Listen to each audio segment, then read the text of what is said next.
Mic check.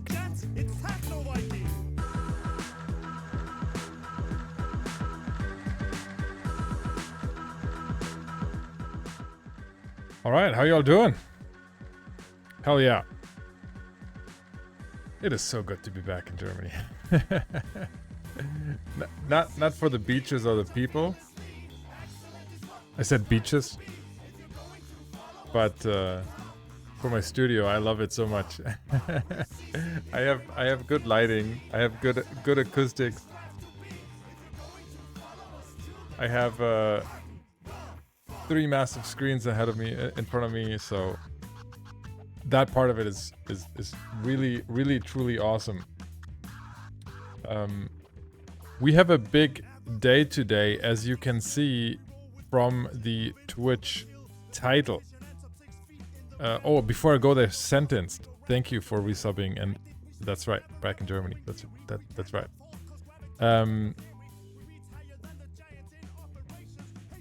Eve Online has posted some amazing numbers, and we're going to talk about that because Pearl Abyss released the Q2 numbers this week, and we are going to bring in Crota for that as usual in a second.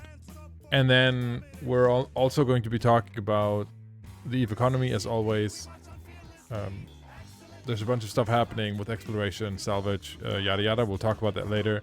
And Drake is in chat. What's up, dude? MER stats delayed, so here's Drake's totally non-co predictions. Podgevent fixed entirely. ISK inflation halted. Flex now trading at 15-year low. Pyrite still high though. Thank you. I think that's definitely partly too. I think inflation is in a better place than it was, for sure. Plex is healthy. I think where it's at. Although, I mean, believe it or not, I'm gonna stop this music. Believe it or not, if you look at YouTube comments, pretty amazingly, somebody commented under my video that you know, this low Plex price is terrible, and they're gonna stop playing because Plex is dipping below 5.7, and for them it's not worth playing EVE Online if Plex is below 5.7 million. I told him that is an opinion, right?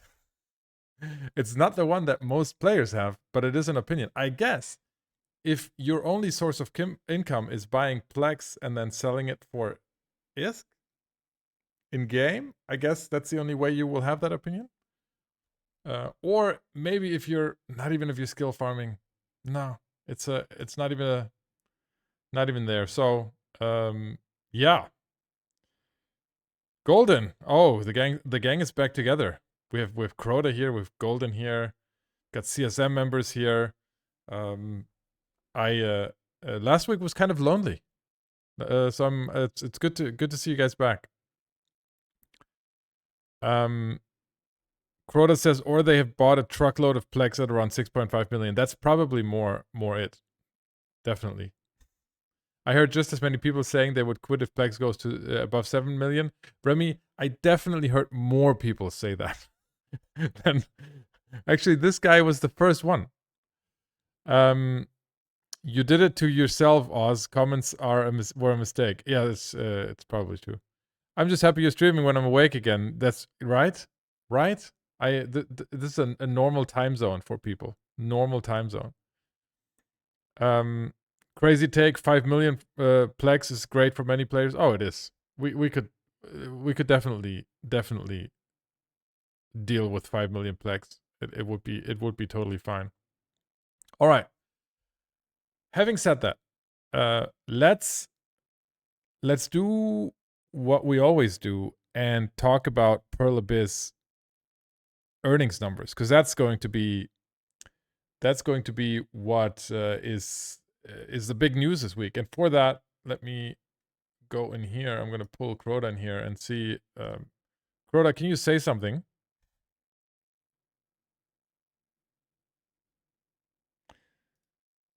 I can hear you, and now chat can hear you as well, since I entered you too late again. As usual.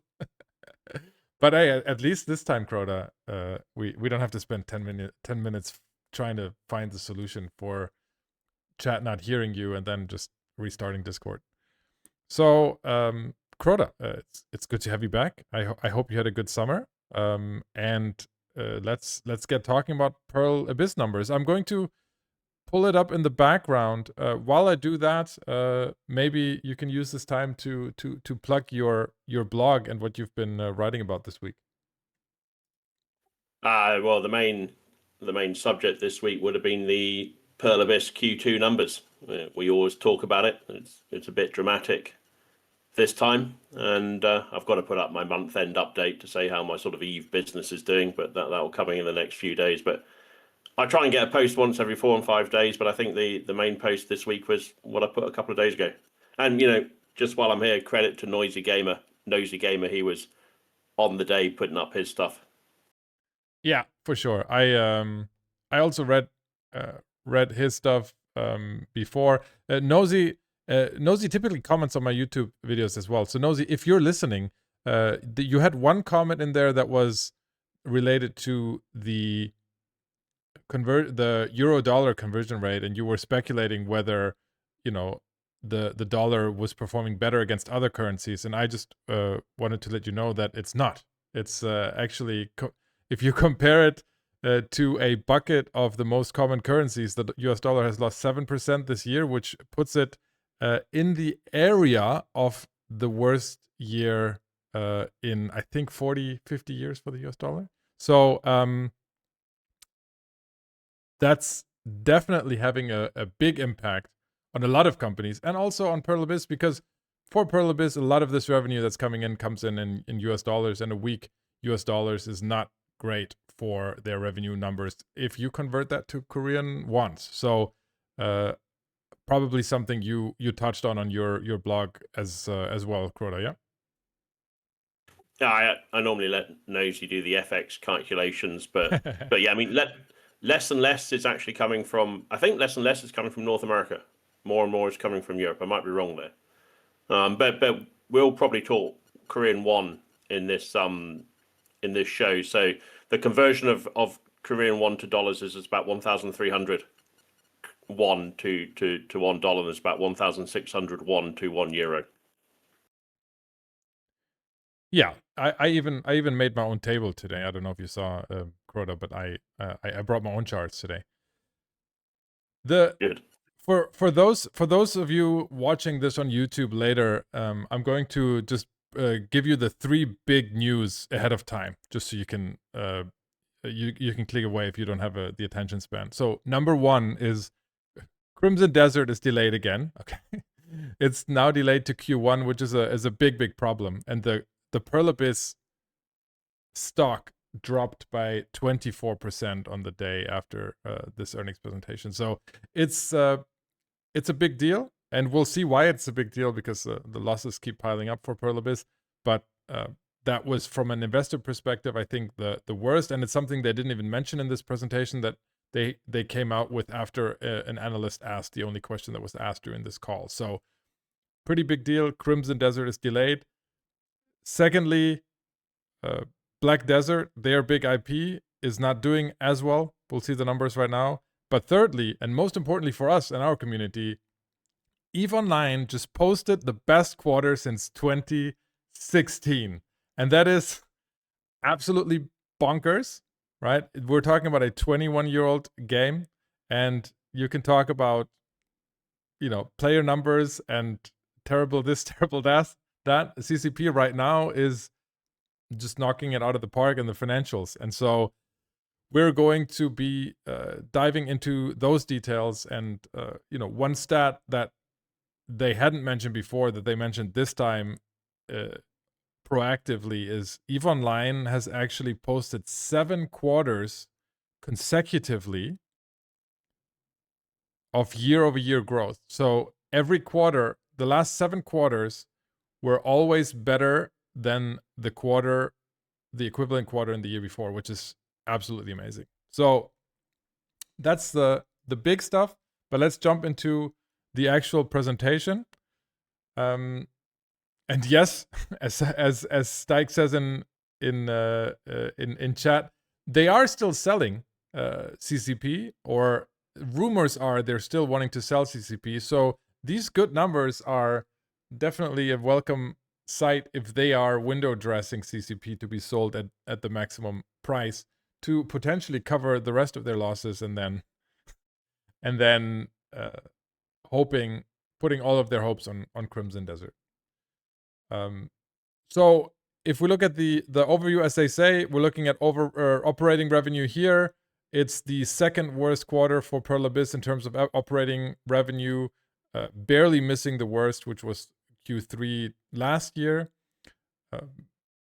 Overall, Black Desert does Black Desert things on Eve.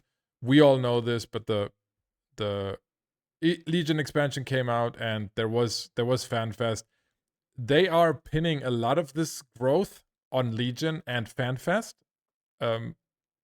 I think it's maximum half of year-over-year growth for EVE Online is that. It's much more what sales are going on, right? And you all know that EVE nowadays, up until last week when CCP said they were going to stop the FOMO, I think FOMO was driving a lot of the revenue and the spending behavior of players, of EVE Online players. And so I think we had some massive sales going, and that drove revenue numbers quite a bit. But in order for that to work, you got to have players that want to spend money in the game. And so, overall here, nothing all that new. Interesting here that they mentioned Crimson Desert, that, they're ramping up marketing. And some of you might have seen the 13-minute gameplay video that is out there now, so you can see that. But they're not mentioning here that it's delayed, but it actually is. So that's the big news. Crota, anything else on this page that caught your eye?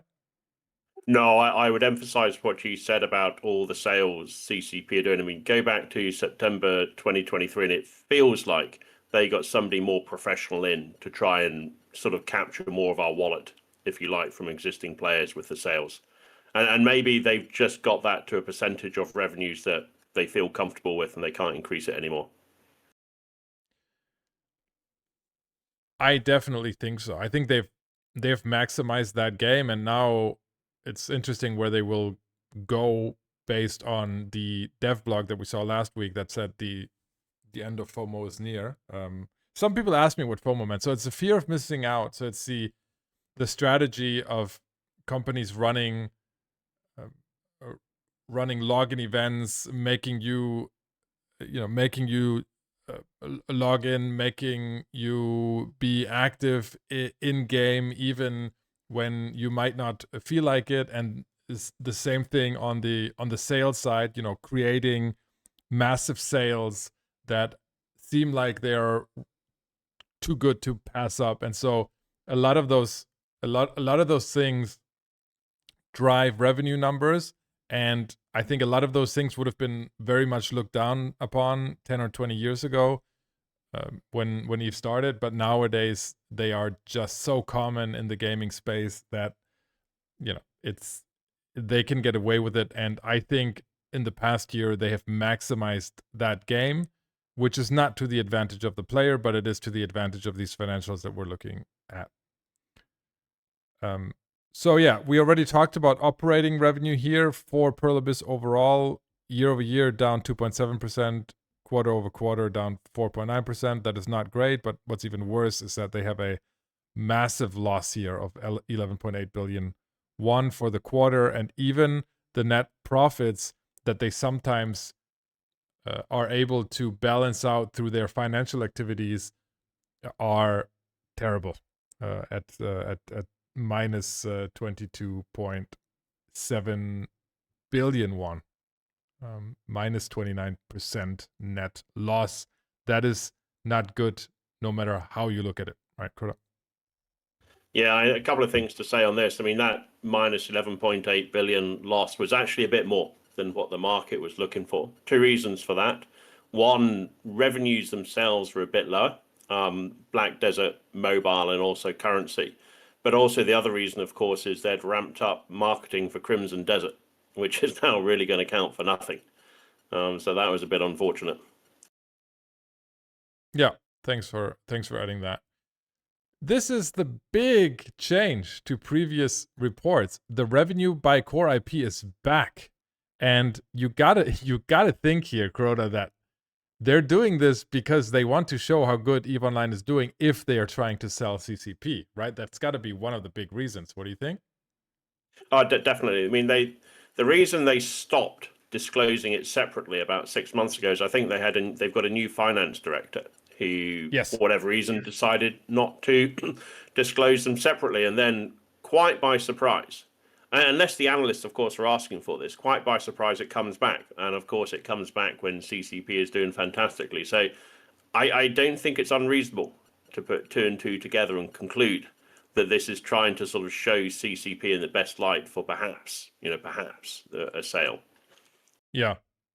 So as I mentioned earlier, this quarter is the best since CCP was bought by Pearl Abyss, and even more. They said in their call that it's the best EVE Online quarter since 2016. That's almost 10 years. That is quite amazing for a 20-something-year-old game. And what I thought was even more impressive was that they said in the call that it was the 7th consecutive quarter with year-over-year growth. So for 7 consecutive quarters, they've been doing better than the quarter in the previous year, which, again, for a 20-something-year-old game, they have got to feel good about this, right? Definitely. And if you looked at the rolling 12-month revenue numbers for the last 4 quarters, the revenues under Pearl Abyss ownership have been at record levels for CCP. So, I mean, all credit to CCP for actually making this happen. This is not, you would not expect, as you sort of say, a 20-year-old game to sort of, be almost at its all-time peak, which was in 2013. It's almost there. Yeah. And Drake mentions this in chat right here, and I was going to mention that next, is that the shift to North America and Europe that we see here is, one of the big reasons for that is because EVE Online is mainly driven by revenue from North America and Europe.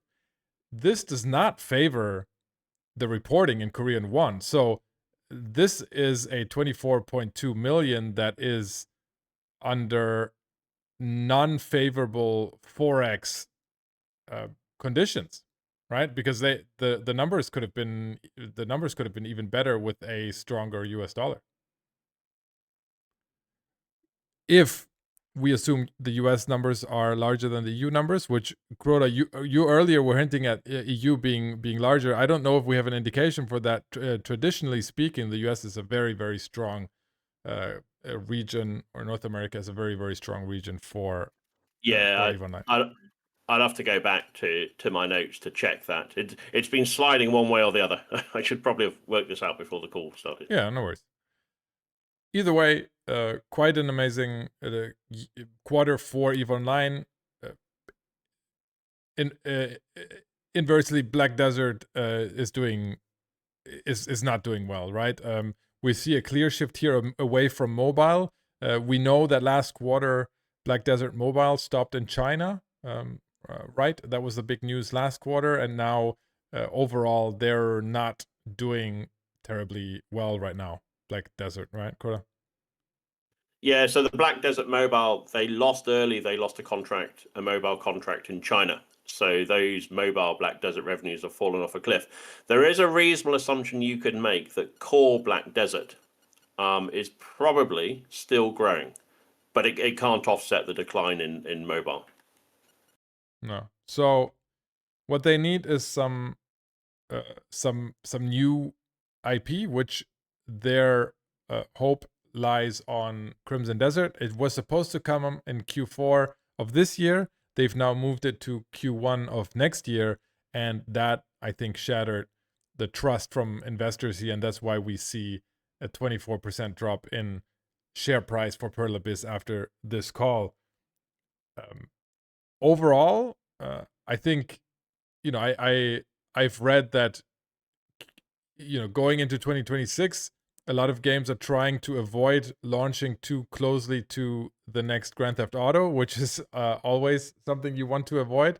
and Crimson Desert seems to be sliding just into that time frame. So it's interesting to see what they're going to do there.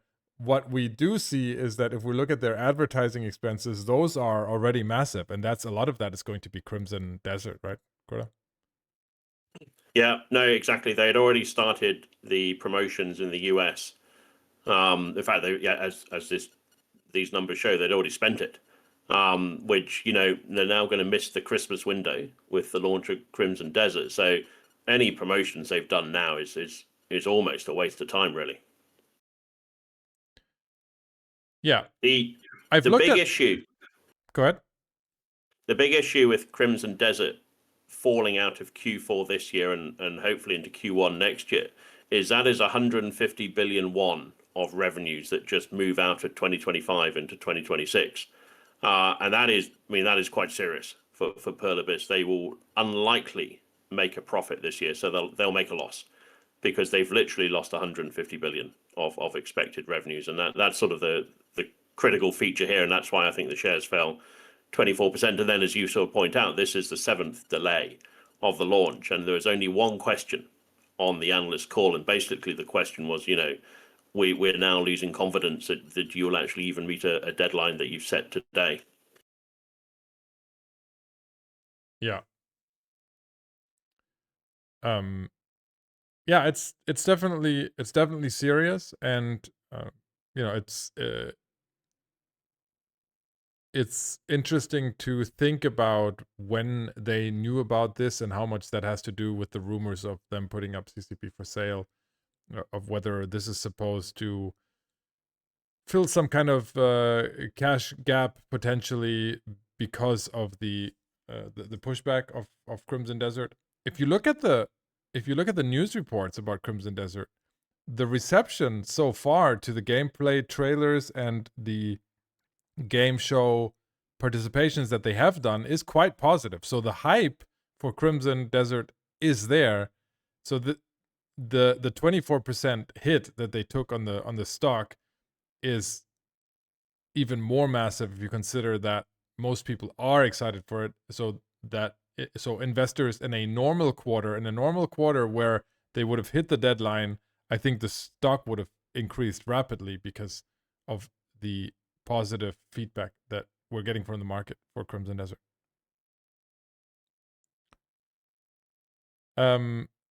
Sila in chat is saying, isn't it dumb for CCP to put up CCP for a PA to put up CCP for sale if they're the ones making money? Well, it's I'm gonna use a football analogy here because the you want to sell a player when they're playing their best, right? Unless you think they can play better or they can play this well for another 5 years, right? Otherwise, unless you're one of the clubs with infinite money, which certainly exists in football, you're going to want to sell that player. And I think that's what the decision that Pearl Abyss is having to do now. Right now, with these numbers, this is probably the highest price they could still get for CCP, because it's unlikely that CCP will continue this growth that they have shown in the last 2 years. For a 23-year-old game, I think it would not be unrealistic for them to expect CCP to at some point not be able to perform like this anymore. Especially because the player numbers, they recovered, but it's not like player numbers are going through the roof. It's more that CCP has gotten better at monetizing the existing player base. So, yeah. What's the estimated price of a CCP sale? There hasn't been any numbers floating around. Crota and I did a stream a couple of months ago in June that you can find out there on YouTube where we speculate about it. I don't remember, Crota, what we said, but we said it's definitely they're never going to recover what they paid for CCP, and I doubted that they would get anywhere close to 100 million. I thought it was going to be lower. We were flailing around a lot because overall CCP is still loss making. It has the same issues that Pearl Abyss has. Yeah. It's EVE Online, it's probably highly profitable, but they're spending a lot of money on new game titles. I think we guessed it could get 150, and whoever bought it would have to seriously think about what to do with the spending on new games titles. But I think we guessed $150 million, but they owe Pearl Abyss 50 million 50. anyway. Yeah. So maybe that's how they get the 100. We didn't really know. We didn't have enough numbers. Yeah. Yeah. Yeah. But, overall, as you're saying, CCP is in a very similar boat here. With maybe the exception, depending on whether you think Black Desert is actually loss making or not. But eFrontier is something that CCP is putting a lot of dev time on. They're hiring a lot of people for eFrontier. If you go to the open positions on the CCP website, 80% of it is eFrontier, and so that's right now where the investment is going. And should eFrontier not be a success, that's going to be a serious issue for CCP. And right now, if I were an investor, I would be, the eFrontier would probably be the main reason why I wouldn't invest right now. Not because I hate the game, not because I don't wish it any well, but just because I think the risk is just so massive with a blockchain related game in the EVE universe when the community has already rejected that thought so much. So, I think very much in the same boat, but I think right now is the time to say congratulations, CCP. This was a massive quarter.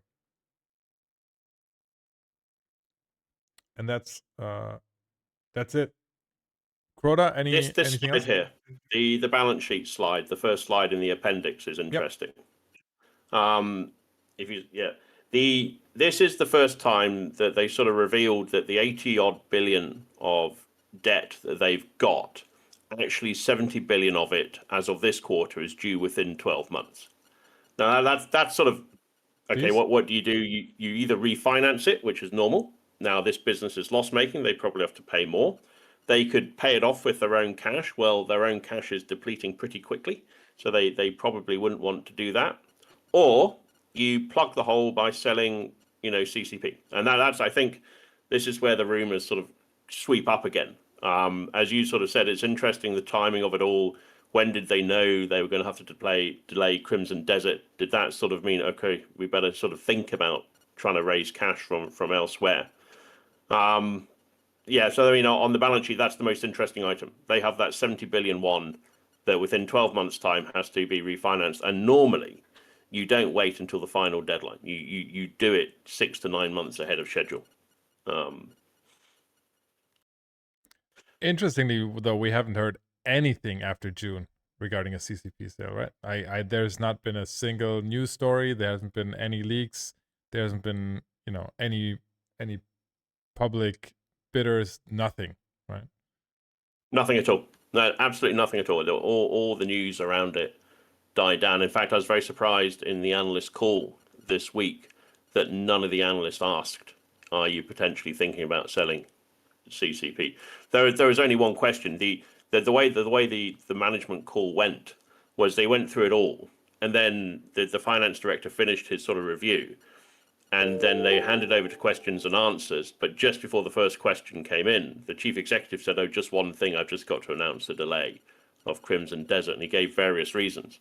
There was absolute silence. The operator had to ask a couple of times if anybody wanted to ask a question. Normally, there are 6 or 7 questions from the analysts, and there was only one question. And it was from one analyst who said, "Look, I've kind of lost trust, or not trust, wrong word, lost confidence in your ability to hit the deadline. How can you assure us this time it's going to work?" And as you say, May is when Grand Theft Auto 6 launches, so you can't do it in May. You probably can't do it in April. So if they miss Q1, we're in serious issues, I think, with Pearl Abyss. So yeah, and all this unfortunately overshadows what were fantastic CCP numbers. Yep. Yeah, I'm pretty sure that one question caused a few heart attacks among investors, and then nobody was able to ask any more questions. Cool. Crota, I mean, this was a very very cool quarter. Lots of stuff happening. I hope next quarter is going to be half as interesting as this one, and it's got to be because you know if they hit the deadline for Crimson Desert or they don't push it, then that's one of the few calls they've had in the last 2 years where they don't have bad bad news for Crimson Desert. And if they do, then that might be also a positive surprise, and we're going to see a lot of a lot of movement, I think, in the Pearl Abyss stock price. So if you guys are not of the faint of heart with your money, then Pearl Abyss stock is probably something that you want to keep an eye on in the next few weeks. Okay, Crota, anything else? Well, the only thing I'll say is normally with these quarterly numbers, we try and work out what the player numbers have done. But because the percentage of revenue is sort of changing with how much comes from in-game sales, we can't really do that at the moment, unfortunately. So in the old days, we would just strip out the price increase of the sub, look at the revenue change and say, therefore, we know the player numbers have done this, or account numbers. We actually can't do that at the moment, unfortunately, until the percentage of sort of sales, if you like, as part of revenue stabilizes. Yeah, for sure. But we have other ways of doing that. So I think concurrent player numbers are being published, and so that's a very good indicator of whether numbers are going up or not. If you assume that the average playing time is about the same, but that's something for next time. Cool. Thank you, Crota, for stopping by as usual. We're gonna jump to the rest of the show. Oz report and some deals in the store and that sort of stuff. Make sure you hang out in chat, Crota. Would love to have your expertise in answering questions in chat. And otherwise, I'm going to see you next quarter for the next numbers. Brilliant. Thanks a lot. Thanks. Thanks. Cool. All right.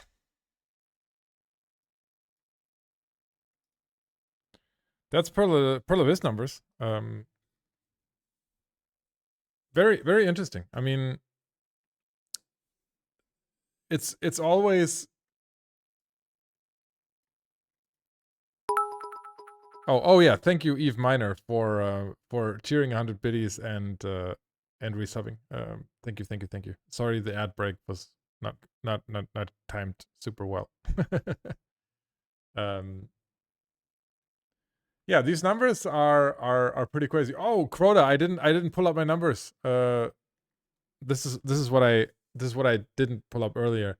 I wanted to put side by side the year-over-year change and quarter-over-quarter change for EVE Online, Black Desert, and Pearl Abyss total.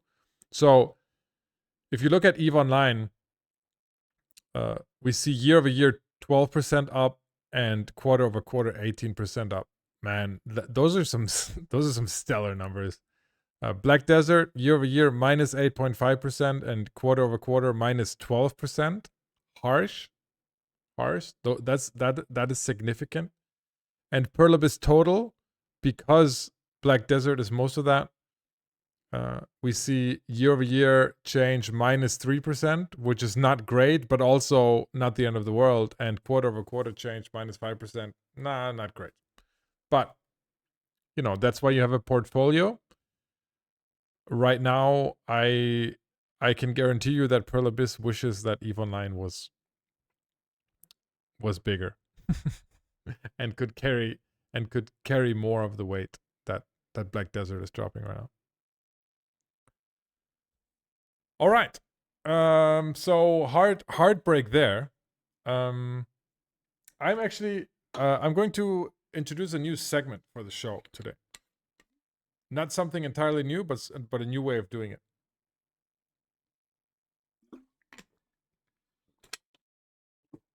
But before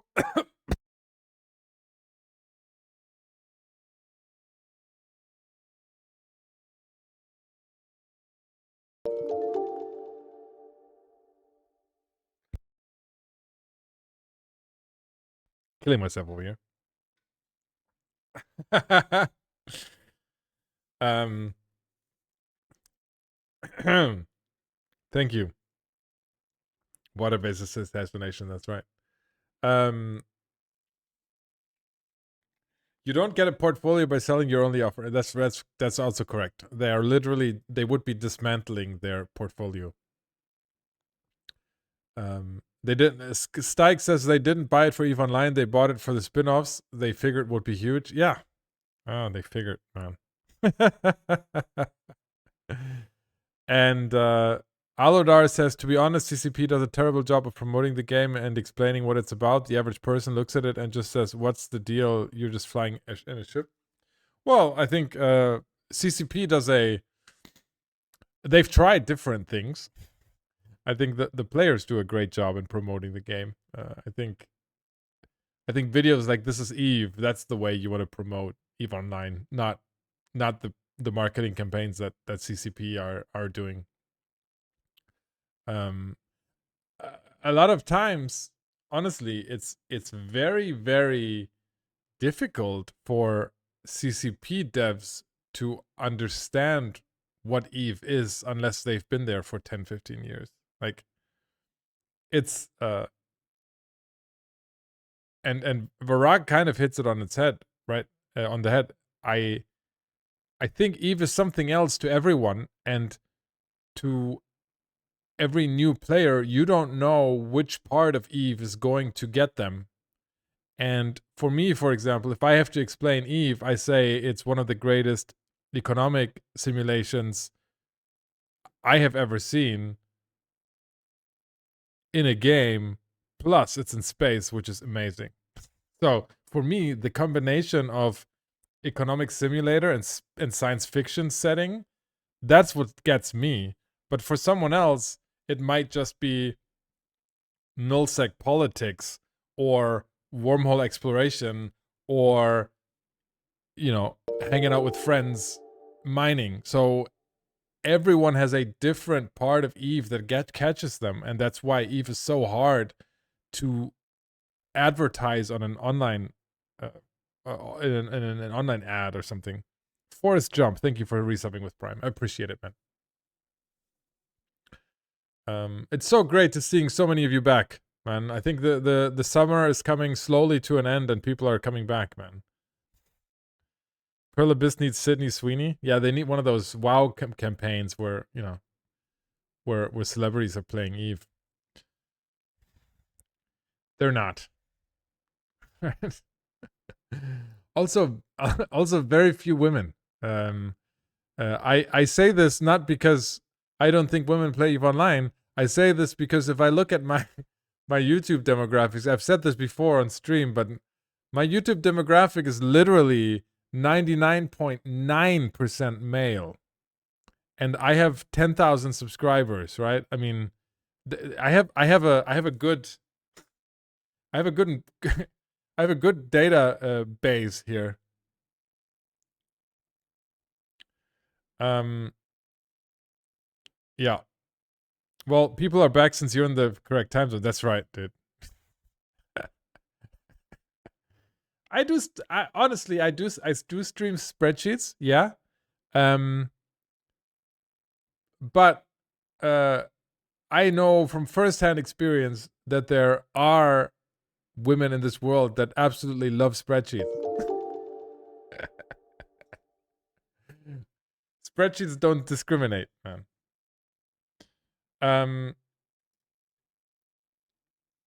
Yeah. But yeah, I wouldn't try to pick up women by saying that you went to the Excel World Championships. It's that's not gonna work. Not gonna work.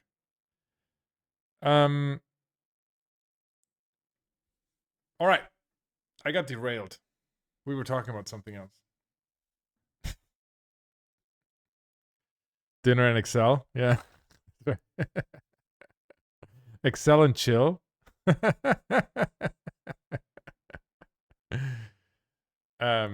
There are worse lines to do. Oh, for sure, for sure.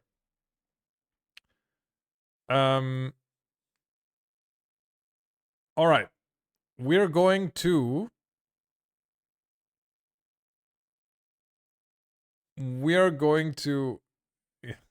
going to spread your sheets. That's right. Okay. We got to get off this topic, guys. As I said, I'm going to go here. I am going to before no. Before I do this, one thing, I cave to popular demand. Okay, you guys last week again. You were pestering me to upload the entire show to YouTube, which I did.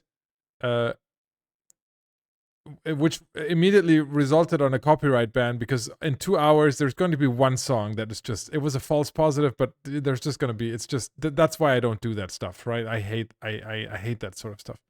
Then having to mute stuff and then different audio track, it's just it's a pain in the ass. But I did. A lot of you watched it. It got a lot of likes, so I'm going to keep doing it.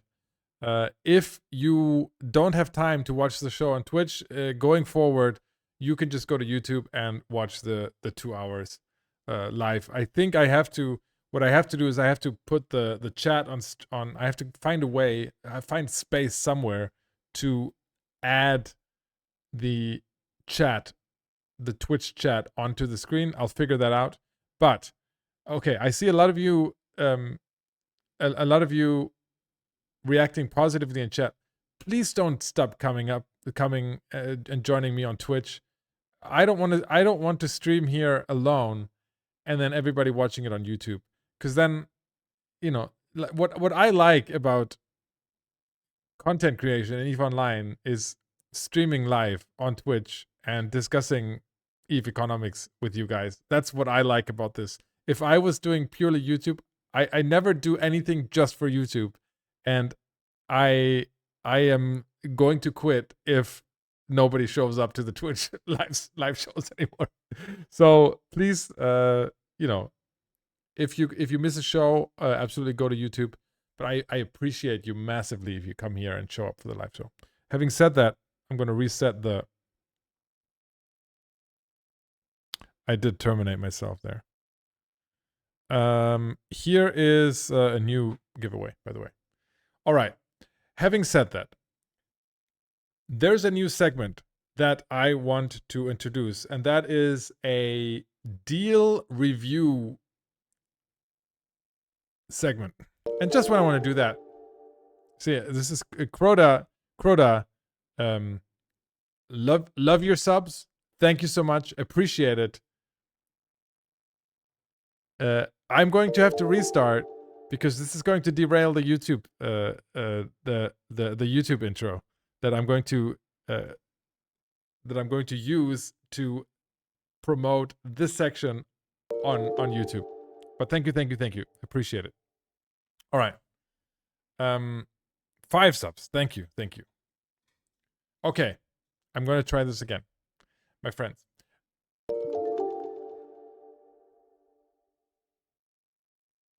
Why does it take some time to do that, actually?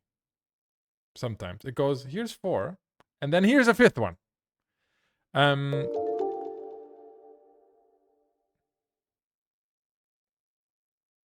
going to have to wait. Boomers on Twitch. All right. All right. I'm going to try this again. I want to introduce a new segment, and that is I'm going to look at all of the deals that are happening in the EVE store, and I'm going to rate them. I'm going to rate them by in 3 different categories. 1, a must buy, 2, a good buy, and 3, a pass or skip section, right? Because I know a lot of times the sales in the New Eden store and the cash store, the EVE Online website store, they can be massively confusing. So much so that even if I have sentenced website open, So Sentence here in chat, right? He has this website, Quantum Anomaly. You guys know it all. Feel free to post it in chat here, Sentence. He analyzes the sales, but oftentimes there's no real-time update for sales that are happening right now. So that would be an update that he manually has to do because he doesn't know which sales are coming. Plus, then you still have to evaluate each sale based on the number of skill points you have or the use you have for MCTs, for example, multiple character training certificates. There's a lot of things to think about when you evaluate a deal. So I want to make it as easy as possible for you.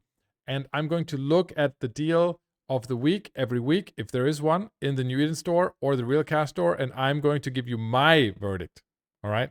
So this week, we have the 3-month MCT and 6-month MCT and 12-month MCT plus free Omega. To make this extra confusing, all right, they recently dropped the price on MCTs. So you can't even compare it to the previous price. You have to know that the monthly price, the individual price for MCTs has dropped massively. It went from, what was it, 15 to 10, I think. For 1 month. What do we have here? So it dropped by 50% or something. And on top of that, now they're introducing a Omega part to it. This ends in 3 days, so this is not going to be there forever. It's not like they're adding Omega time to the MCT deal forever. So this is a very, very special deal that is going on right now. To understand whether it's worth it, you have to compare it to something that we all know and we all love and we all take advantage of, I think. And that is the 50% off Omega plus MCT deal. That is one of the biggest revenue drivers for Eve, I'm very sure, because that's the deal that a lot of people wait for, right? It's been dubbed the ponytail sale because it's always got the picture of the capsuleer with the ponytail.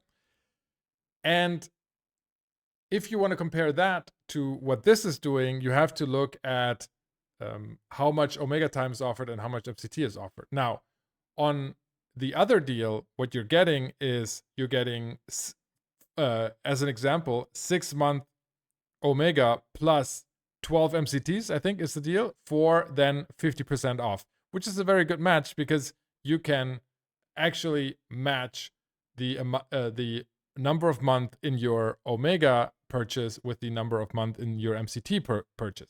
If you look at this sale right here, it's mismatched, which is kind of annoying, but it's probably a monetization scheme, right? I just showed you that Eve just posted the best quarter since 2016. So they are getting monetization right. And what they're doing is they're adding 3 months of MCT and 1 month of Omega. So annoyingly, this is going to, even if you spend that 1 month of Omega, it's going to leave you with MCT left over. And same with the 6 month and same with the 12 month, right?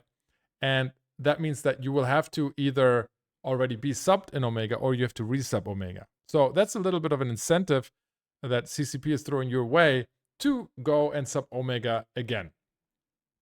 That's how you monetize video games in 2025. Having said that, the deal is quite good, okay? Because if you look at this thing right here, for example, for 6-month MCT at 42 euros, that's the new reduced price.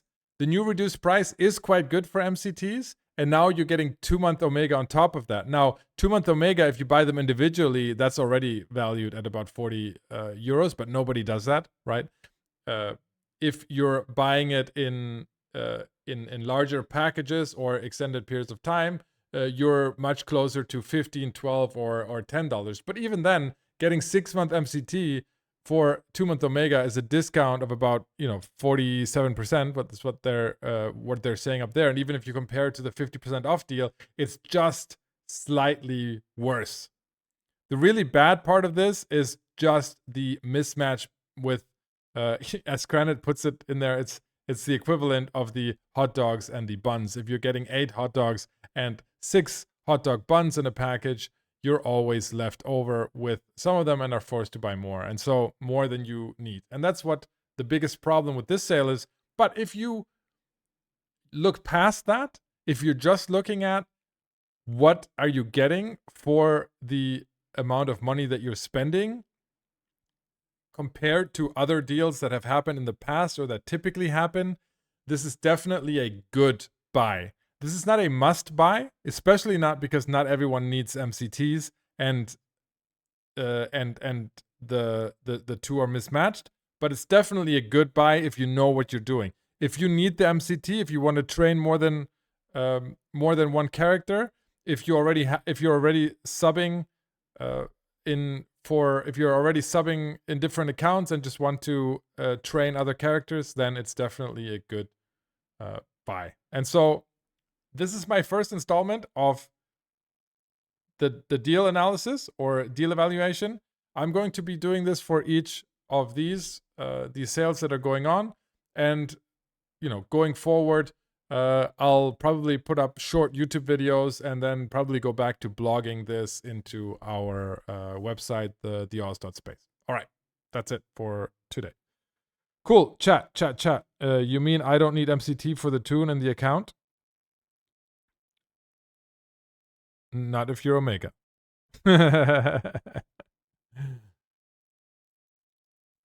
Yeah. For PI, this is perfect, right? The main tune doesn't need... No, the main tune gets Omega and the rest get MCTs. So MCT is basically the unlocking the skill queue for your alts. That's it. That's all that is.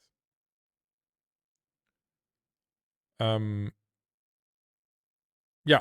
Oh, and so definitely give me feedback, right? Oh, you were... Don't make jokes at a German, dude. You know that's not gonna work. I don't know what to do with alts on the same account as I want to multibox. Yeah, for multiboxing, this is not good. For PI, this is great. And industry, this is great. LSI is still the best way to set up new PI tunes if we don't talk spending real money. Yeah. So the strategies for real money optimization and never spending any real money are different, as you can imagine. Especially because the sales are also different in the cash store versus the New Eden store.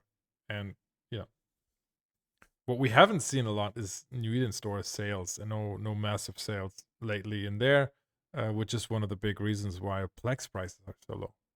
Talking about 5.7.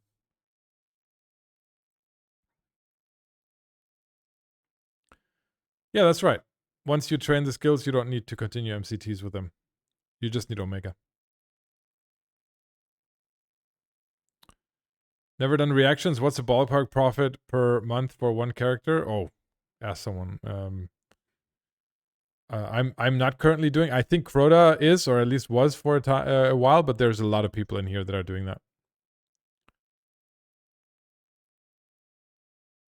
Oh, only lucky you can't post. Hold on here. I'll Can I VIP you? Let's see.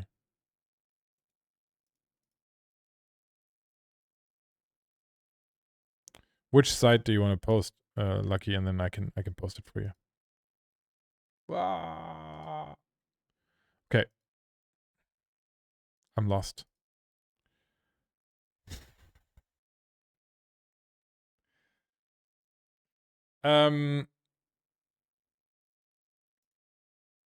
Okay.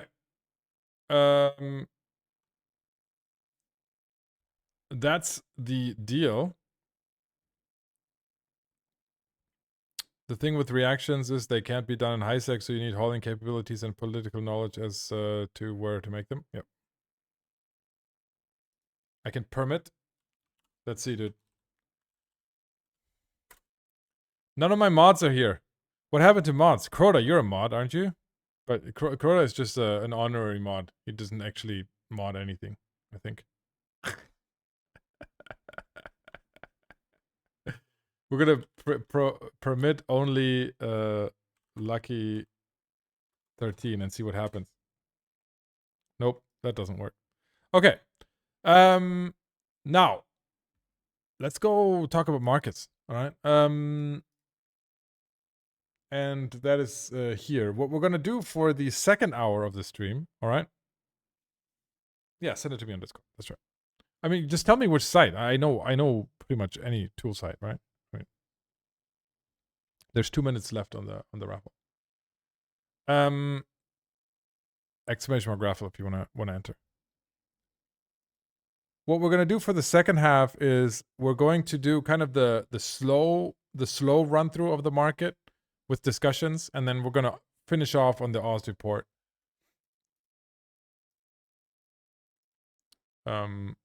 Where I summarize everything and then we record it for YouTube, and then we go.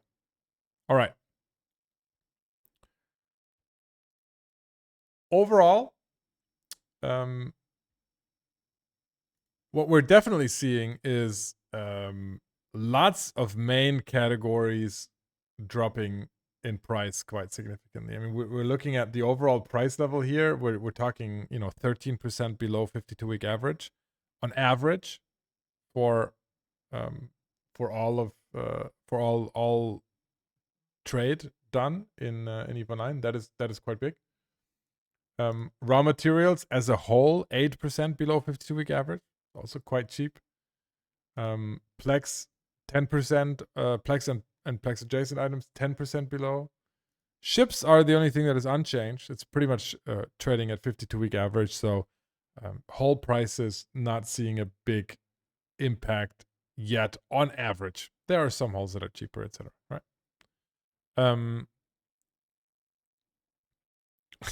Kurla is saying basically all my modding skills allow me to ban, delete, and timeout. Yeah, don't ban Eve Miner.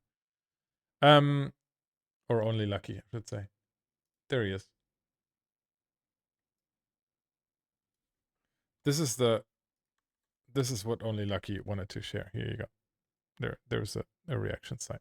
I don't know that one. I can't vouch for it, but yeah. There we go. Our 4 moon materials and our 8 moon materials coming back, but they're coming back from very, very, very low levels, right? I mean, everything that CCP is throwing at the problem here with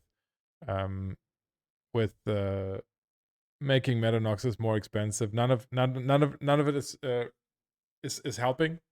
Yeah, it just seems like the reagents needed for it are abundant. There's just Metanoxes are not going to they're not going to go away. These materials are just going to be oversupplied in the market. And as somebody put it to me in a very big wall of text, I think you're here in chat, but the only way to actually fix that problem is to introduce is to find new things for it. For example, in blueprints. That's the only way we're going to, in their opinion, we're going to fix the oversupply that we currently have. And so, Metanox has definitely introduced some positives, but it's definitely also introduced some challenges here.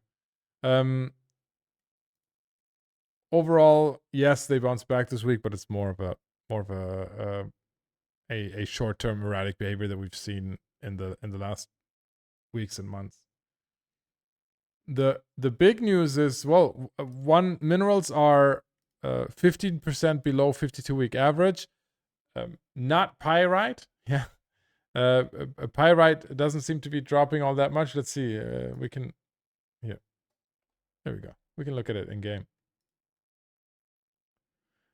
It's hard to see when there's this is my big pet peeve, right? When there's an outlier in there, when there's a big outlier, then the graph is basically unusable. Still hovering around 30.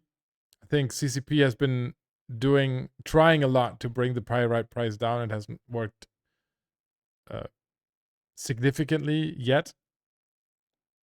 but in the end, it seems CCP seems intent to bring that down, and they might be getting some help now if the war is over and general demand is, or the war is not as active and the demand is dropping.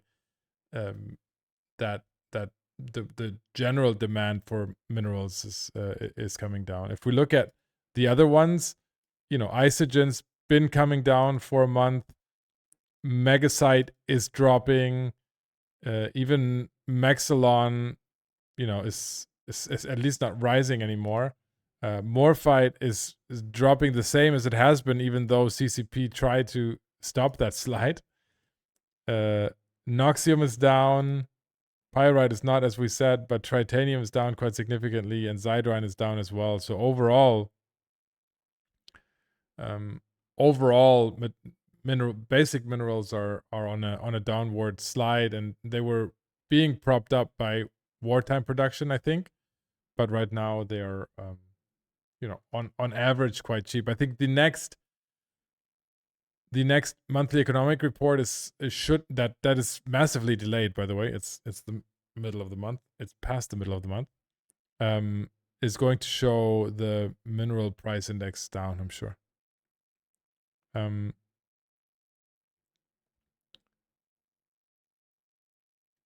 Then we have salvage. Salvage, especially tier 2 salvage, is trading 35% below 52-week average, and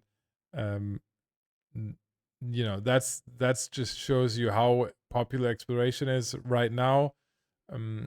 Exploration was buffed in terms of the number of sites, the type of sites, but also it's now dropping more of the molecular forging tools, molecular forged materials, and especially advanced protective technology. So it's not only there's more of them and they're more lucrative, and so right now is the time where you see a lot of people jumping on exploration content, increasing supply of salvage of these other components, these rare components, and thereby driving down the price until it's not worth it anymore, and we're going to see a bottom. But right now we're not seeing that. It keeps on dropping. Definitely, we're seeing that in other parts as well. If we look at, for example, the population, the popularity of sister score probe launches here, or the net resonators for the sisters of Eve, to build Asteros, to build Stratioses, the buying out of Tengus here. A lot of that is pointing towards popularity in exploration. If you look at the trending down category, tier 2 salvage down 25%, impetus, so single crystal super alloy beam down 25%, impetus console down 19%, thruster consoles down 17%, tangled power conduits down 70%. So overall, definitely a massive impact by the increased popularity of exploration. Let me check in chat here.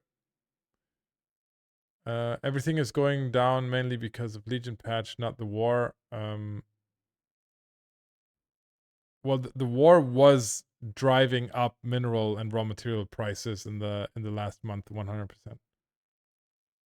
The return of supercap battles would help improve demand for materials. Absolutely, and I mean, at least we're seeing some of the production costs coming down because of this. Exploration was buffed in accessibility, not in payouts. Yeah, absolutely. Nerf for profits. Yep. And intact armor prices have crashed as well.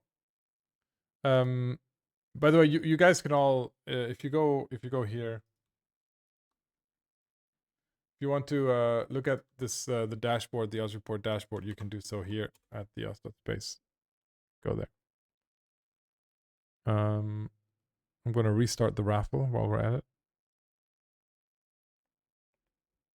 If you want a raffle, just DM me on Twitch or on Discord, and I will send you a code to redeem for these 3-day Omega packages and 50 plaques. As I see, many of you have already done so. By the way, Sentenced, I see you there. The Sentence is the one that helped me put this on my website, which is massively awesome. Thank you so much. This quick bar copy, Sentenced, this is not working, and I think it would be massively helpful to a lot of people if this was working, because this way you can copy this. You can copy this into the game client, which I have. I have this button here in my spreadsheet, but it's not working on the website. Sentenced,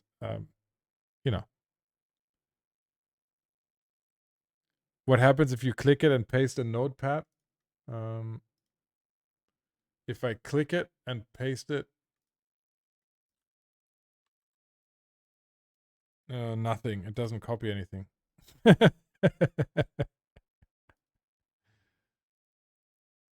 It's actually empty. It doesn't copy anything. Well, I don't know, man. I don't know. Just saying.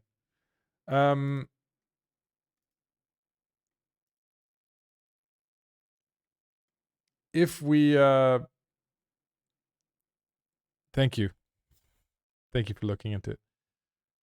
If we look at Plex and Plex adjacent items, so Plex isn't really changed all that much. It's cheap, yeah. If we look at Plex pricing, and the history is short because it's been reintroduced. It's basically since the reintroduction, it went down slightly from 6 million to now where we're at 5.7 or something, 5.8. Not even that bad. That on its own has one very interesting effect, and that is which cerebral accelerator is the best one to buy. Okay. I want to walk you through this real quick. This table right here shows you the various ways you can acquire skill points. Yeah. And for example, large skill injectors have a different ISK per SP price depending on how many SP you have. The Master at Arms cerebral accelerators and other cerebral accelerators, for example, the boost ones in the New Eden store, they also add SP just over time. So, slightly worse because it's not instantly, but if you can wait, then you can do the same calculation of ISK per SP. Up until recently, the Master at Arms cerebral accelerator was, for the longest time, the most efficient way of gaining SP. Right now, you can see at the current price, it's about 1800 ISK per SP at the sell price, right? Because Plex has dropped in price, the dynamic has changed again. And now we're looking at those boost cerebral accelerators again in the New Eden store. If you buy Plex, and you can buy Plex through the buy orders easily, right? Don't buy Plex on sell orders. Buy it through buy orders. If you buy it through a buy order, this can be had even cheaper. But even if you buy through sell orders, we're talking about a 1,687 ISK per SP versus over 1,800. So right now, the cheapest way of gaining SP, if you're over 5 million SP and have no other ways of doing this, then the cheapest way is buying Plex and then buying the boost cerebral accelerators. That used to not be that way, but a cheaper Plex price has done this.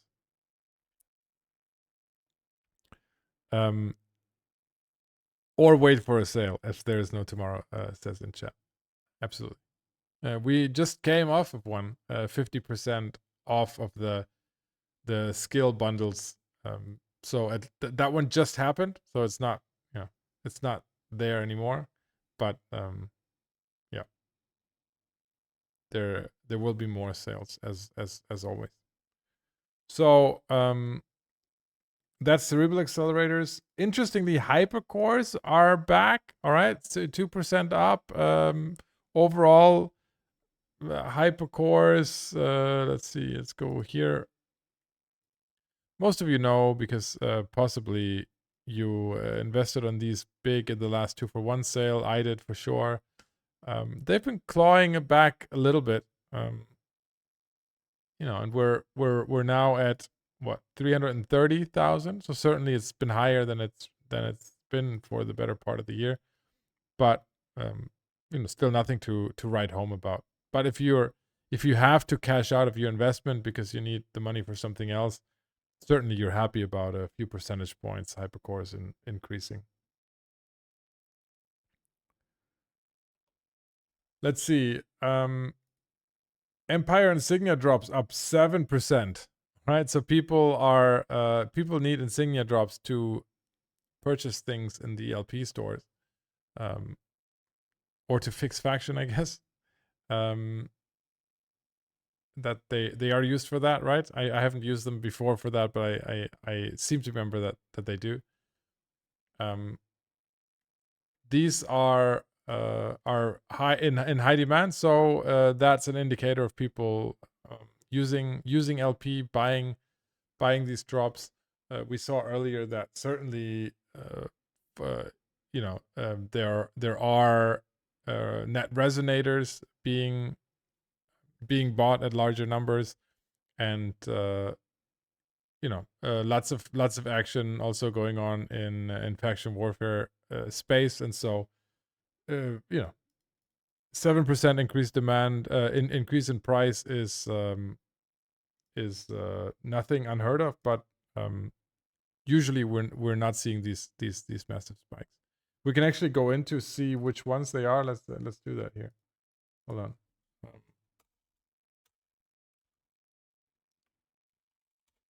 Look at Empire insignias. It's mostly Imperial Navy Major insignias, but those aren't all that big, so it's mainly these. Republic Fleet Commander Insignia 2s. They are the culprit. Well, I'm actually turning off my lights here. Let's see here.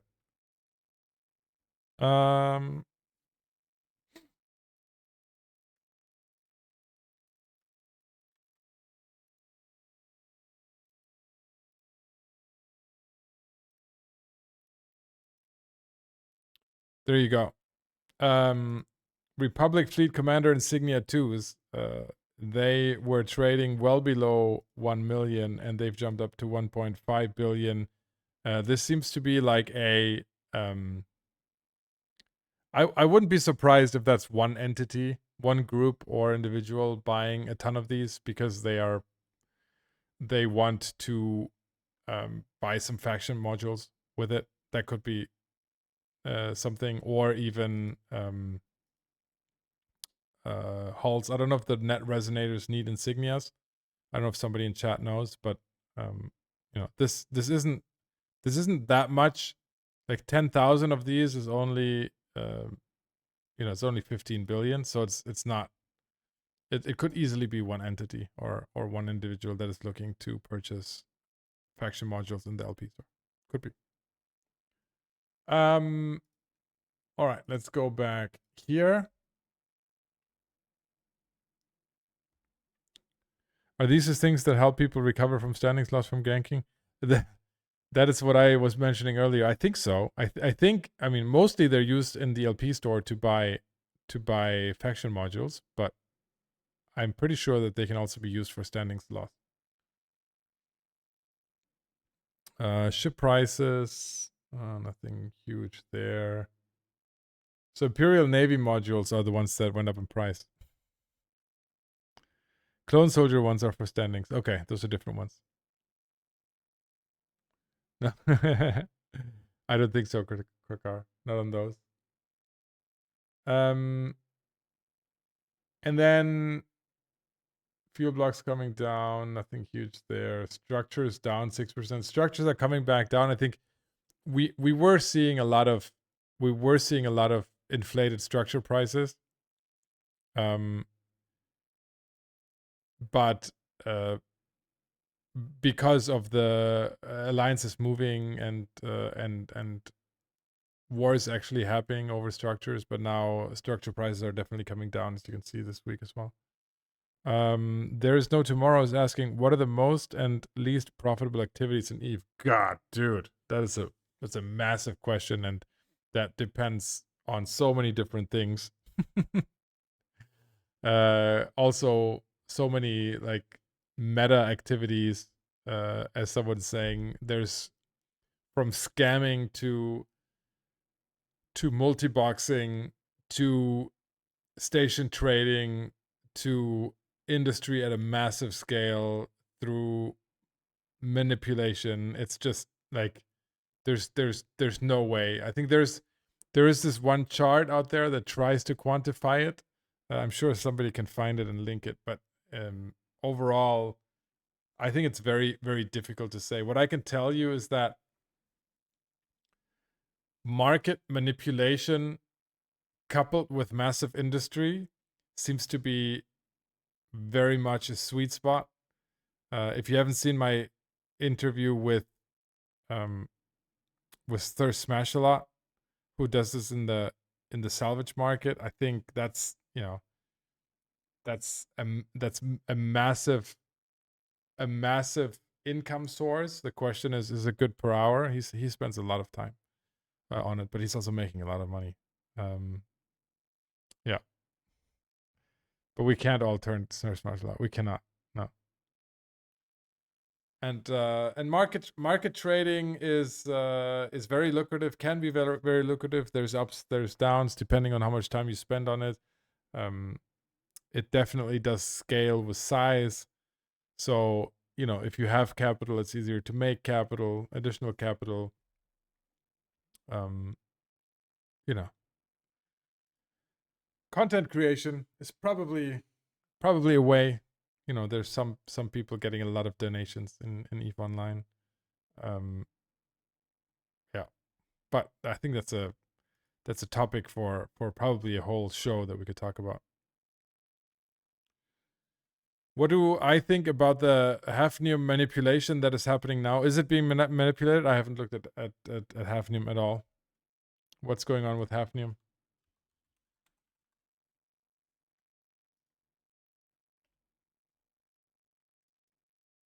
You think somebody's pushing up the price? Oh, okay. No, I mean, I don't know if look.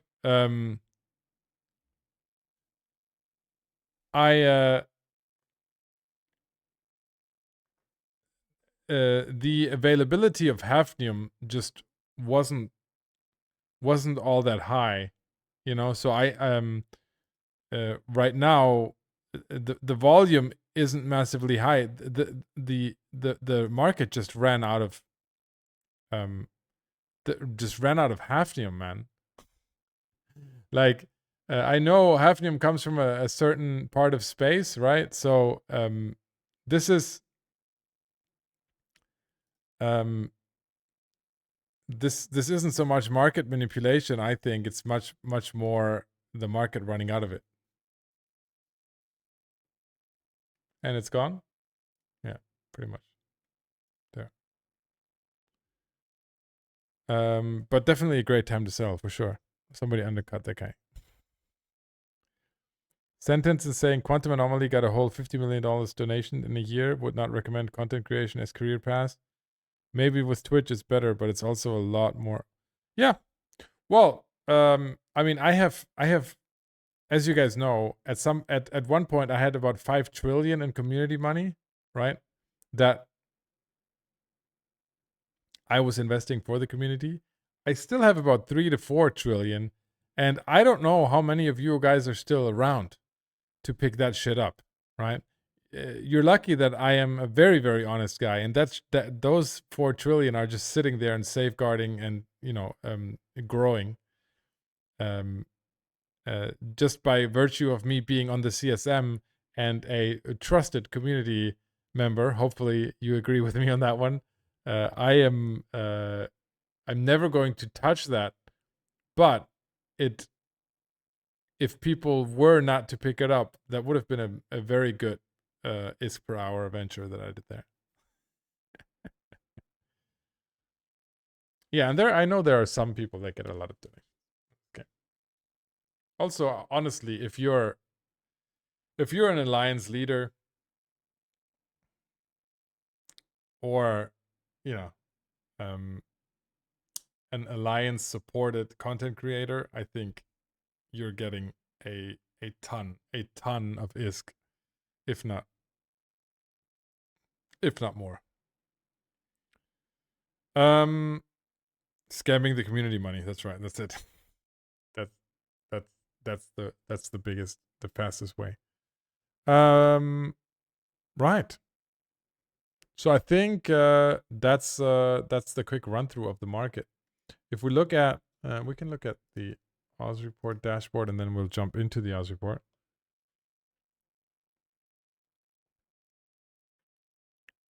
I definitely do not own a Python. That and if I owned it, I wouldn't fly it. Any unclaimed ISK after a 6-month wait period to be claimed will be happily accepted here. That's yeah. Right. Okay.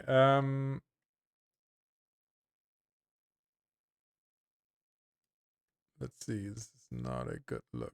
Can I make this wider? I can make this wider, and then this into here so you guys can see it. Ah, that's right. I zoomed it.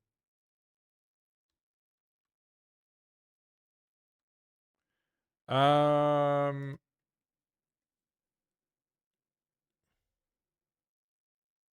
Titan? No, I don't own Hanger Queens at all. Not at all. This is the Oz report, and this is the Oz report dashboard. This is not the Oz report yet, but Republic Fleet Commander insignia, up 72%. That's the one we were just talking about, and so the Republic Fleet insignias are used to turn in stuff for Amar faction modules, right? If I've got it right. So look for Amar faction, Imperial Navy large EMP smart bombs, maybe. Those would be those could be it, right? That are, or Imperial Navy general insignias. Those are were also bought up. Okay. We talked about salvage. What else is here? The metamolecular combiners are very much underpriced, 70% below. And this is just from increased exploration drops that we're seeing. Okay, but I think we're just gonna run the Oz report then. Let me do something. Republic would be Minmatar. That's right. The insignias, but the insignias for you turn in the insignias for Minmatar in the Amar LP store. That's how that works. That's why. So it's opposite. You have to make sure I got some water. Yeah, it's the enemies. All right.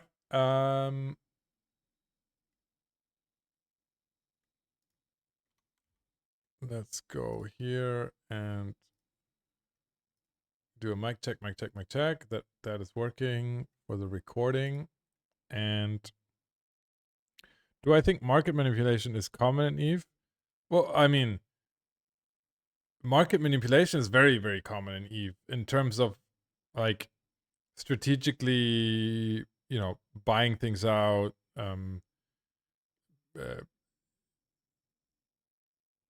trying to undercut others to drive them out of the market.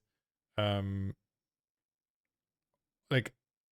it happens every day in EVE Online, every single day, dozens of times. It's just, I think, not as dramatic as people would make it out to be. It's not like market manipulation is this evil thing people do. Market manipulation is already when I see as a market trader, when I see a certain commodity that I keep watch on reach a certain level, a low availability level, and I just go and buy out the market to sit on the stock to then sell at a larger price in the future. That's just normal market play, but most people would probably, file that under market manipulation. Anytime you're trying to confuse others, you're trying to make others act in a way that you want them to act to profit yourself, all of that would fall under market manipulation, and that is happening every single day in EVE Online.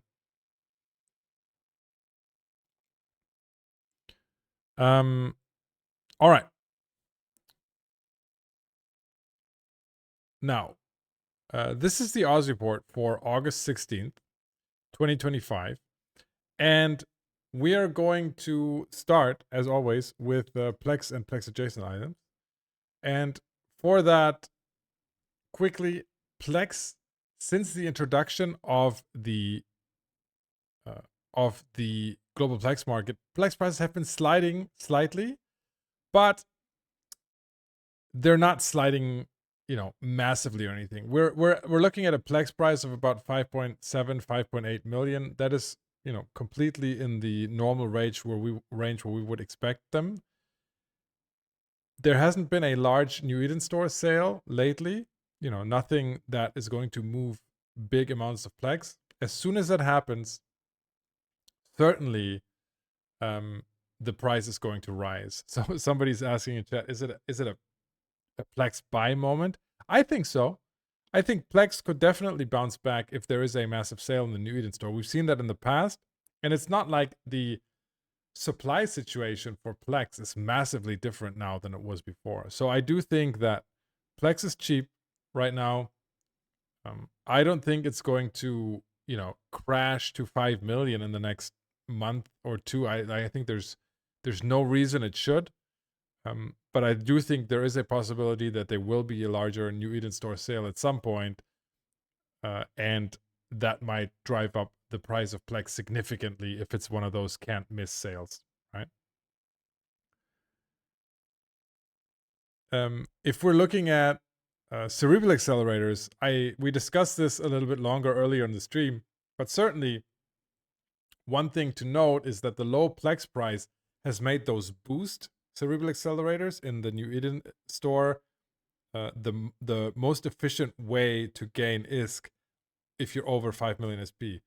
Usually it was always cerebral accelerator, the Master at Arms cerebral accelerators, but now even though those are still rather cheap, the low Plex price has made it very cheap to buy those boost cerebral accelerators. So just be informed that that is the cheapest way if you are used to buying the Master at Arms cerebral accelerators to continuously increase your SP generation. Keep in mind right now there is a sale going on for MCTs in the EVE store, and that is adding free Omega to 3, 6, or 12 MCT packages. We analyzed that earlier in the stream as well. So just so you've heard it, it's a very, very good value. It's not a must buy, but it's definitely a good buy. So if you're in the market for some MCTs and you're looking to spend real cash, it is a very, very, very, very good deal. And if you do spend cash in the EVE store, make sure you use the creator code Oz if you want to support our content right here. Returning to the Oz report, hypercores are slightly up, but just 2%, nothing to write home about.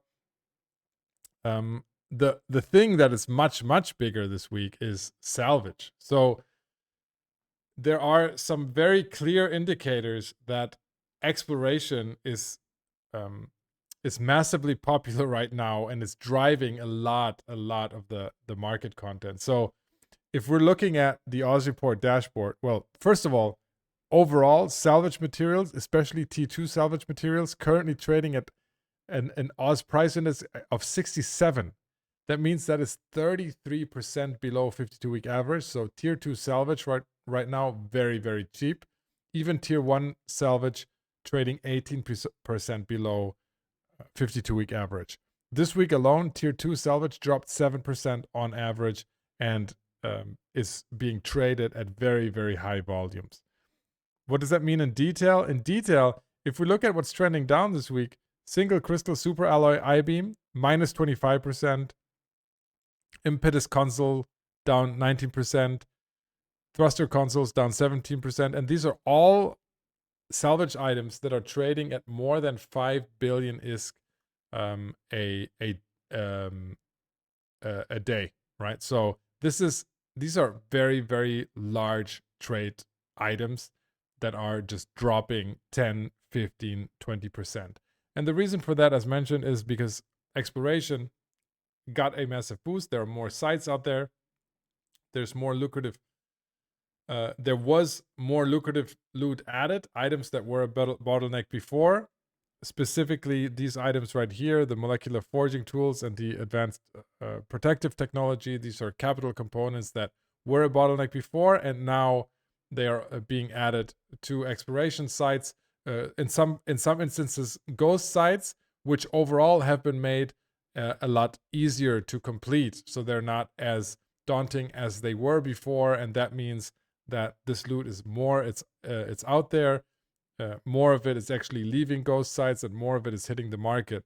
And these are item categories that were trading 50, 60, 70% above 52-week average just a few months ago, and now they're trading at or below 52-week average. So another indication that that exploration is just massively popular right now. Other indications are, if you look at most underpriced, I mean, the metamolecular combiner, an input for a lot of dreads, for example, is trading at a price index of 28. That means that it's trading more than 70% below 52-week average. So there's a lot of these coming out of these sites, these ghost sites, and hitting the market much more than it was before. So much so that it's basically removed as a bottleneck. If we go up here and we look at what's in short supply, for example, Sisters of Eve net resonators, there's only half a trade day left. These are very popular because you need these. You buy them in the LP store, and then people sell them. People convert LP into these items and then sell them on the market for others to buy and use them to make Asteros and Stratioses and Nestors and all these great Sisters of Eve ships. These are especially good at explorations, especially the Astero is one of the most popular exploration ships, and even the Stratios is very, very popular in ghost sites and also hunting explorers. So overall, it's not a surprise that these Sisters of Eve ships can definitely be popular and be very very short supply in the market. The same, by the way, about Goristos net resonators. These are used to buy Gilas and rattlesnakes, and so those are also in very low supply. Another item in low supply are the Sisters Core probe launchers. These are the most popular probe launchers used in most exploration content, and these are also bought with Sisters of Eve LP. So right now you can see exploration content means Sisters of Eve LP, very valuable, in high demand. And if you want to profit from this, you can either farm Sisters of Eve LP, or you can join in the exploration fund yourself. However, we were discussing this on the stream earlier as well. Naturally, for the average explorer, profitability has likely gone down. This means that a lot more people are running a lot more sites, and yes, some people that are running the sites that are now dropping the capital components, some people are going to get lucky.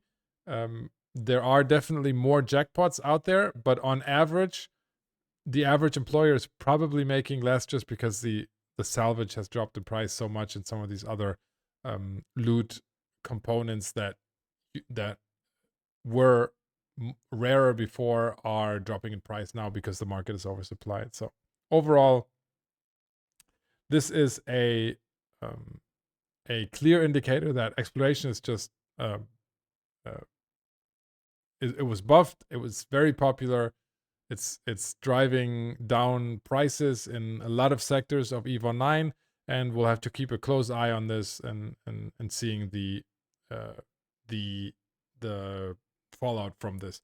Clearly, it could be that, you know, as prices fall, people just stop doing it because it's, you know, it's not as new anymore. People are getting tired of it, etc., etc. So very possible that this follows the typical Eve path of this being a hyped this month, but next month falling off and prices stabilizing again. But something to definitely keep an eye on. I think that's about it for the Oz report. One other thing I wanted to mention. Oh yeah, we do have structure prices down 6%. You know, this is structure prices come from a high place because we did see a lot of alliances move in the last month or two. Prices are now coming back down as more structures are being produced again, and you can see here, you know, 10 available trade days in the market shows a clear oversupply, and so you know, I don't think people are necessarily waiting for structures to buy structures because prices are coming down. But if you're producing them, this is definitely something that you should think about, especially because rig prices are going to be crashing, absolutely crashing, just because salvage prices are coming down, right? They haven't yet. If you're looking at tier 2 rigs here, well, I shouldn't say they haven't. They have. So tier 2 rigs are trading at an OPI of 67. That means they're even tier 2 rigs already 33% below 52-week average. So clearly, the salvage prices have already driven this down significantly. All right, I think we're going to leave it at that for the Oz report this week. We're going to return to the regular stream, and I'll see you guys on the Oz report next week. All right. I hope that you know, I forgot to introduce the Oz report there to those of you that haven't seen it. So the reason that I kind of fly through there and don't interact with chat much is because I record that for the podcast, which is called the Oz report, and also for the YouTube feed. For those people that can't be here live, the live feed, I upload it to YouTube, and so they can get like a 1 week update, a 10-minute update to what's happening in the week. So, you know, there's just like a little service for the community.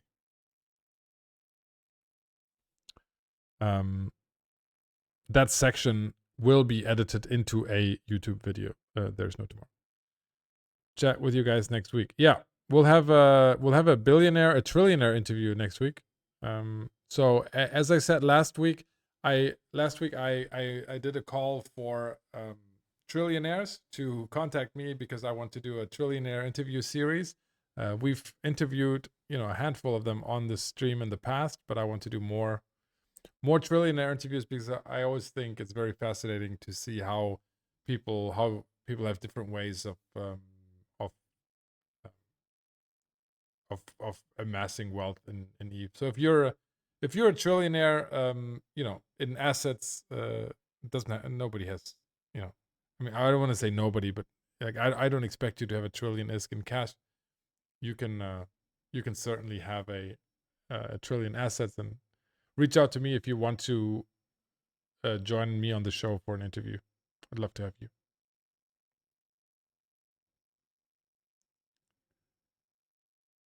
In your dreams. All right. Now, I think that's about it for today. If you have any questions, post them in chat now that you want to discuss.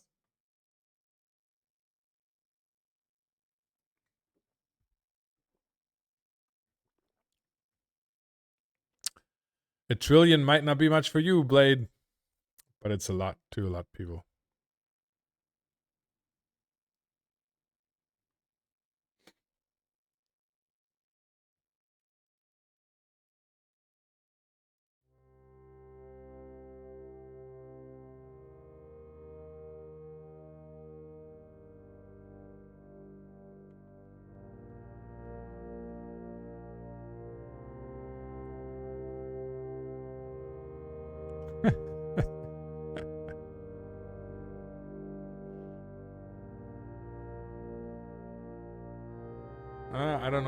everybody wants a trillion Plex, but I agree. All right, guys. Thank you so much for coming. I'm so glad we're back to 200 plus viewers. That's great. I'm so glad to be back in this time zone. Love it. Hopefully you guys come back next week. Hopefully, drop me a follow on here. Drop me a sub on YouTube if you want to watch the highlights on YouTube. If you want to support the content on YouTube, or specifically the podcast, you can become a patron at patreon.com/OzEve. Thank you to all of the tycoons on Patreon. Clunky, the One Valentine, Silva, Crota the Legend, Mr. Hanuman, Elias Nix, and 9G Aggressor. Thank you all so much for your support. We're almost at 10,000 subscribers on YouTube. All right, I think, I don't want to lie here. Where are we today? I'm at 9,969 subscribers on YouTube. If you want to make me very happy, go to YouTube, just click that subscribe button. I really want to get to 10,000 subscribers on YouTube. So go and please go and sub there if you like my content. I'm going to can you link it? Absolutely I can. It's just youtube.com/Ozzy right here, and it autoplays apparently. Drop me a follow and just drop me a sub there. And yeah, other than that, go buy the MCT pack if you like it. Use my code, and we go raid someone, right? Oh yeah, next week I'm streaming on Friday, not on Saturday, but on Friday. If you want to catch a stream live, it's going to be on Friday, not on Saturday next week. Okay. Who do we raid, guys? Let me see here. Who is streaming? Ooh, it's the Meta Show again. Bigglesworth. Raid target Bigglesworth.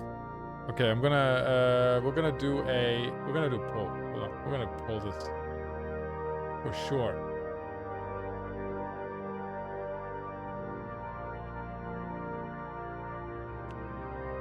We're gonna pull this, and I'm going to do this by going there. Okay.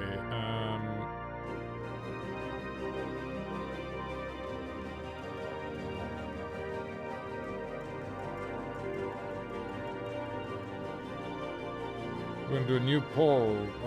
Who to raid, and I'm gonna go with Meta Show or Bigglesworth, or who else? Those two?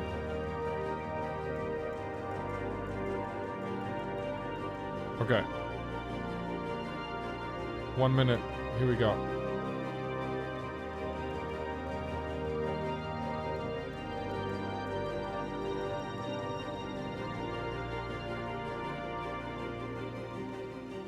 Make sure you vote. I'm going to run the credits. Thank you guys so much for hanging out. Go listen to the podcast. Okay. Say hi to whoever we rate. And I will see you guys next week. Bye-bye.